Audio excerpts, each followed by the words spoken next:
Welcome to part 2 in this series on how to put together a Kreg Precision router table and do a few upgrades and tweaks. In part 1 we built this stand and added a couple things like this shelf and the sidewalls and some wheels to make it a little bit more functional. A couple of upgrades. And in this video, we're going to go ahead and put the top on. So if you haven't seen the first video on building this part of it, why don't you go ahead and click on this and check that out. And if you're ready to jump ahead to the tabletop, we'll be right back after this intro.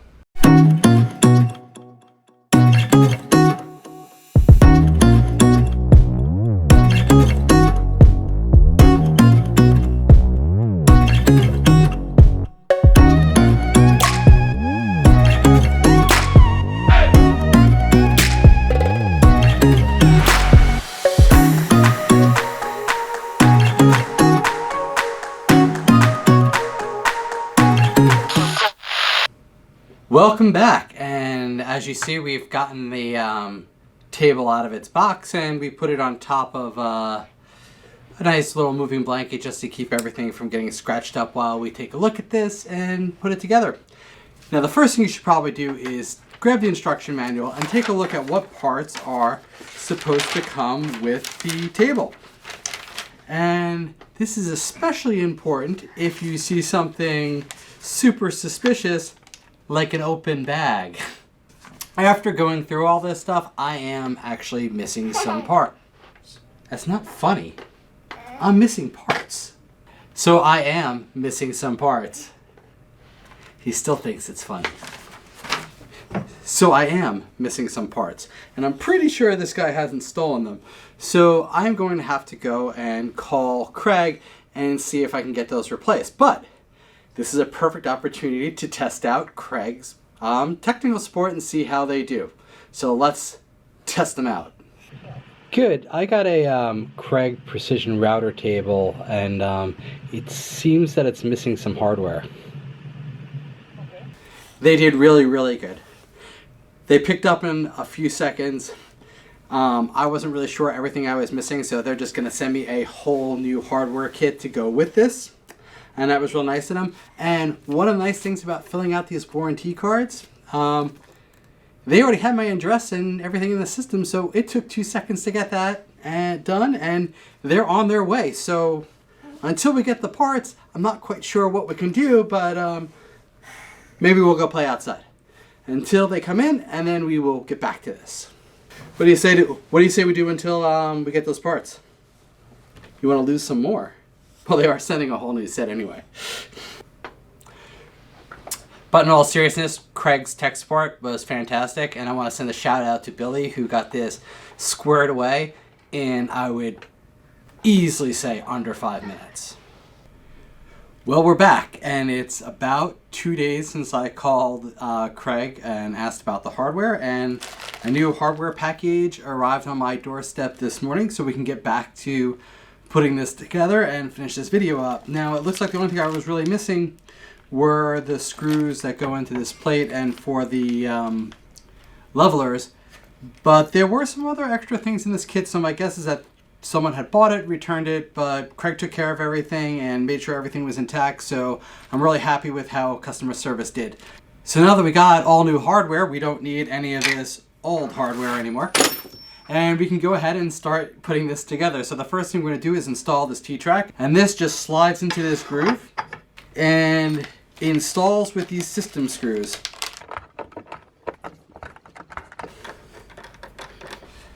Now for the next part, we're going to install these rails on the bottom of this table. So we're going to have to clear some of this stuff off and set it aside. The screws we're going to need for this are the 8 short black ones. Alright, so we'll go ahead and flip this over, and this is why we put this moving blanket down on the table so we don't scratch the top surface. Now, looking at the bottom of this table, there are lots of little pre-drilled screws, but if you look carefully, you'll see 4 that are evenly spaced, not far from the cutout where you see the plate insert goes, and they'll just fit right over this. Now you can go ahead and just install these screws either with a regular Phillips head screwdriver, or they also work with the square bit head used for pocket screws, and also one of the bits that comes with the kit, so it's easy to use. So we're gonna go ahead and put these in.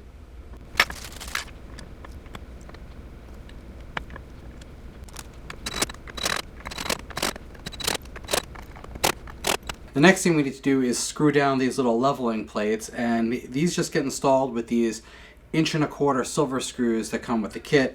Now, unlike the previous screws, these only use the square bit drive. So you'll need to use that bit, but that bit comes with the kit, so that's no problem at all. So let's go ahead and put these on.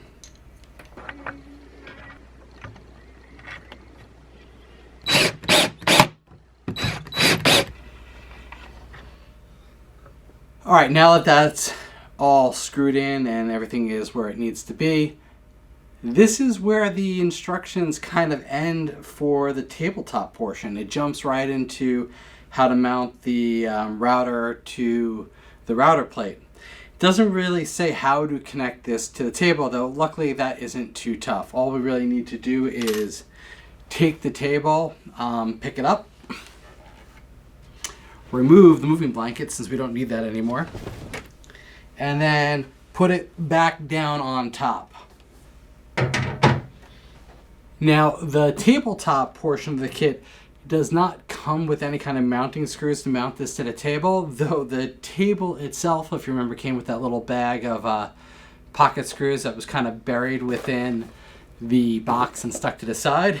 You can use those, or you can use any other screws that you might have, as long as they don't penetrate through the top of the table. So what we're going to go look for is, there were some nice pre-drilled holes to match up with this base that's underneath. And we're going to just go ahead and pop the screws in and secure this straight down to the table. One thing you're going to want to make sure, though, is that this rack right here goes towards the front of the table. This actual area where you see this thing, that's the back.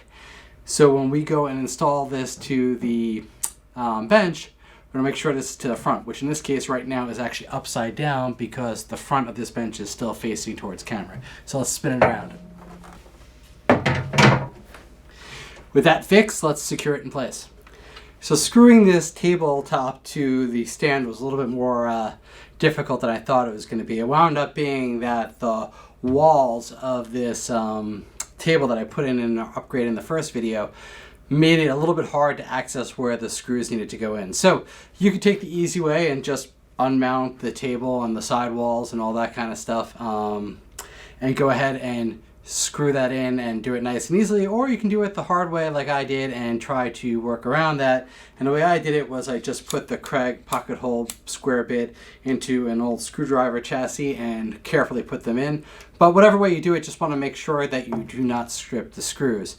So with the table securely fastened at this point, the only thing left to do in the tabletop assembly is to go ahead and put the actual router plate in. Now at this point you can see that the plate itself is a little uneven, but we'll adjust that so it's nice and flush using those adjustment screws from the bottom. But I'm going to save this to the next video because it does get a little bit complicated, and as you see on top, there isn't any kind of pre-drilled solutions for mounting the router. We're going to have to go and measure this out and drill holes and countersink holes so that we can go ahead and screw the router to this base. So I think that deserves a video all unto itself. Now, if you like this video, make sure to hit the like button below, and if you want to be notified when the next video comes out of mounting the router to this plate, go ahead and subscribe and make sure notifications are turned on so you get that information when it comes out. So until part 3 where we mount the router, happy tabletop assembly and good luck on your DIY projects, and we'll see you in our next video.